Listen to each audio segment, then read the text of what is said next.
Night 11 மணிக்கு சுனில்குமார் அவர் வீட்டில் TV பார்த்துக்கிட்டு இருக்கும்போது அவரோட ஒய்ஃப் ஃபோனுக்கு ஒரு கால் வருது.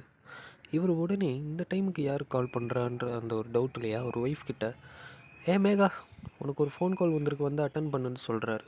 அவங்க ஒய்ஃப், நான் தான் சாமான் வளர்க்கிட்டு இருக்கேன்ல, நீங்களே அட்டன் பண்ணி பேசுங்கன்னு சொல்கிறாங்க.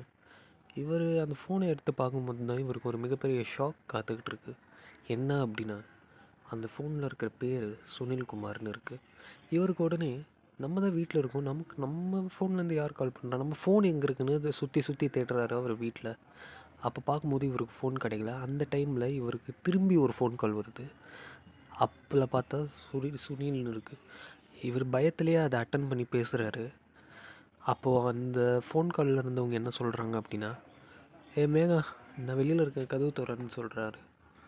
இவருக்கு உடனே என்ன தோணுச்சுன்னா, யாராக இருக்கும், ஒருவேளை யாராச்சும் ப்ராங்க் பண்ணுறாங்களான்னு அவர் ஜன்னலில் போய் எட்டி பார்க்குறாரு. அங்கே வெளியில் சுனில்குமார் நின்றுக்கிட்டு இருக்காரு. இவருக்கு ஒன்றுமே புரியல, என்ன நடக்குது இங்கே, நம்ம வீட்டில் இருக்கோம், அப்போ இது யார்? அந்த டைமில் இவரோட ஒய்ஃப் மேகா, அங்கே யாருங்க ஃபோன் பண்ணா அப்படின்னு கேட்குறாங்க.